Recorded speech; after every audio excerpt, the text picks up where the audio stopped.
Welcome everyone to the fascinating world of 20th and 21st century art music. In this lecture, we will be looking at the major ideologies of modern music, such as Impressionism, Expressionism, Serialism, and more, by learning about some of the key composers like Claude Debussy, Arnold Schoenberg, and Igor Stravinsky, and their contributions. We will also discuss electronic music, film scores, and even video game and AI music, showing how music has multiplied in diversity during the contemporary period. 20th century art music can be summed up as the age of ambiguity. The first big change involved moving away from the practices of the Common Practice era, which spanned from the Baroque period through the Romantic era. During this time, Western classical music followed a set of established rules about harmony, melody, and form, where composers generally adhered to these conventions. But in the 20th century, those rules began to break down. Composers started to move away from traditional tonality, those familiar major and minor keys we're all used to, and experimented with new ways of organizing music. They developed their own personal musical languages, often quite different from traditional tonal theory. They experimented with scales, chords, and structures that were outside the usual.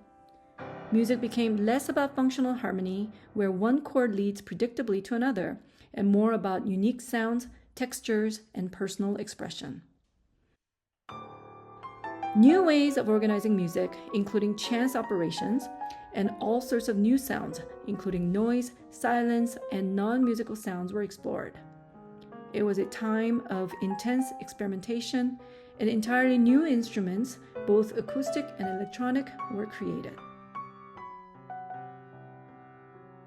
Such practice emphasized individuality over accessibility. In the 20th century, many composers prioritized their unique artistic vision. This meant that the music could be more challenging, less immediately relatable, and perhaps only appreciated by a smaller, more specialized audience. Composers were pushing boundaries, exploring their own styles, even if it meant the music was less accessible to the average listener. The invention of electronic technology also opened up a whole new world for music. Composers started using synthesizers, tape recorders, and computers to create and manipulate sounds in ways never before possible. This led to the development of entire genres of electronic music like Musik concrete and Elektronische Musik. Western composers also began to look increasingly to the music of other cultures for inspiration. They incorporated elements of Asian, African, and other non-Western music into their own compositions, leading to a rich fusion of styles and sounds. In short, all the definitions of musical elements established thus far were challenged, including the concepts of beat, structure based on repetition and variation, consonances versus dissonances, timbres, and conventional notation. Remember that we began the class with the broad definition of music as organized sound? In this era, the definition of each word, organized and sound, were stretched beyond the conventional meanings. For example, lack of organization is the intended organization in some music, such as chance music. The list of new musical concepts established during this era is extensive, but the following major isms were especially influential. They are Impressionism, Expressionism, Serialism, Primitivism, Neoclassicism, Minimalism, Experimentalism, Aleatoricism, and Eclecticism. These movements are best understood through representative compositions. Accordingly, we will survey selected works that exemplify each of them. First significant change came with Impressionism, which was also a movement in art, represented with painters such as Monet and Manet. In music, Debussy and Ravel from France and Griffiths from America were the representative composers.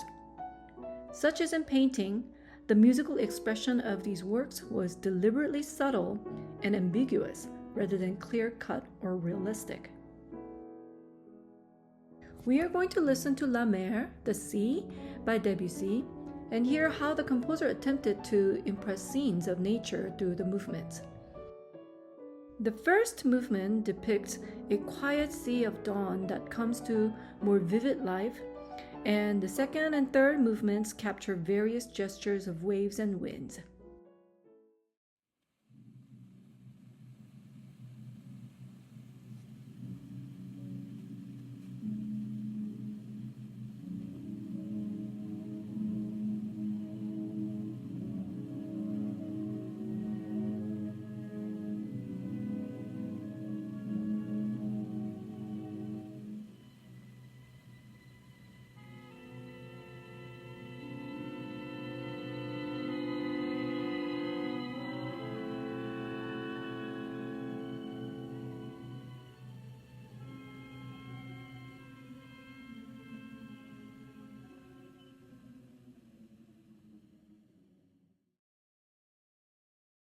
Ravel's Daphnis and Chloe, the Suite No. 2, Lever du Joie, is another example of impressionistic work. It features an orchestra and chorus on wordless singing, capturing images such as murmuring brooks, bird calls, and slow brightening of the sky with the sunrise.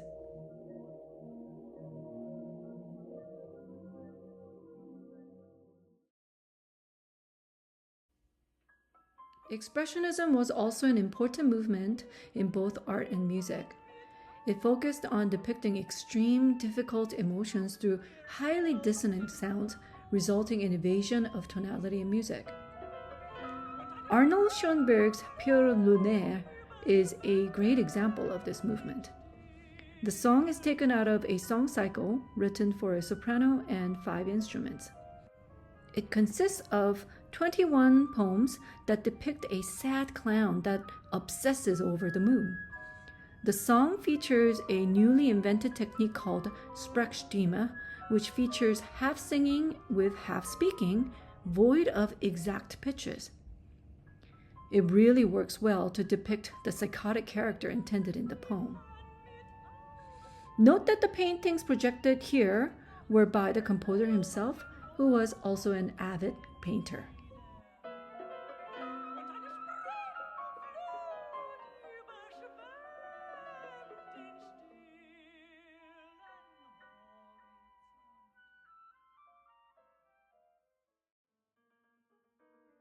Schoenberg was also noted for the development of the 12-tone row system, a revolutionary method involving the serial arrangement of 12 pitch classes to intentionally negate a tonal center. This technique provides a rigid serialized matrix for structure in works that otherwise lack traditional tonality, a hallmark of the Second Viennese school formed by Schoenberg and his pupils Anton Webern and Alban Berg. A definitive example of this approach is his Suite for Piano, Opus 25. Beyond pitch, the system eventually evolved into total serialism, where the serial arrangement was applied to other musical elements like rhythm and dynamics.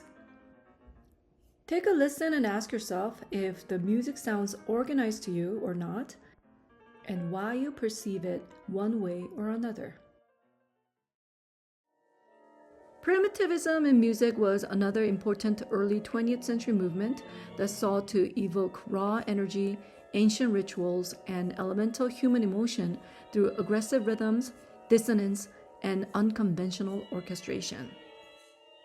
One of the most famous examples is Igor Stravinsky's ballet, The Rite of Spring, which depicts pagan rituals in ancient Russia, culminating in a sacrificial dance. The work shocked audiences with its pounding, irregular rhythms, harsh harmonies, and explosive orchestral colors, breaking sharply from the graceful style associated with earlier ballet music. At its premiere in Paris in 1913, the ballet caused one of the most notorious scandals in music history. Audience members reportedly shouted, argued, and even fought during the performance, reacting to both the radical music and the provocative choreography by Václav Nijinsky. Although controversial at first, the Rite of Spring later became recognized as a groundbreaking masterpiece that transformed modern music. Neoclassicism also emerged in the early 20th century as a reaction against the emotional excesses of late Romanticism and the perceived formlessness of Impressionism. It marked a return to the aesthetic virtues of earlier musical eras, reviving such ideals as order, balance, clarity, and economy of means. Stravinsky's Dumbarton Oaks is a classic example of neoclassicism, drawing inspiration from the concerto grosso style of J.S. Bach's Brandenburg concertos. Although the piece sounds largely tonal, it is unmistakably modern in its energetic rhythms and sharper harmonic language.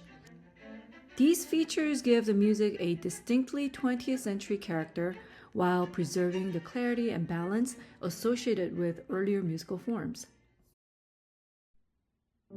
Minimalism emerged in New York City during the 1960s as a response to the complexity and abstraction that characterized Expressionism, Serialism, and other experimental musical movements of the 20th century. Rather than pursuing ever greater intricacy, minimalist composers sought simplicity, building their music from basic materials such as repeating patterns, steady pulses, and gradual, almost imperceptible changes. The resulting sound can be both hypnotic and contemplative, inviting listeners to focus on subtle transformations that unfold over time. Among the most influential pioneers of the style are Steve Reich and Philip Glass, whose works helped shape minimalism and bring it to audiences around the world.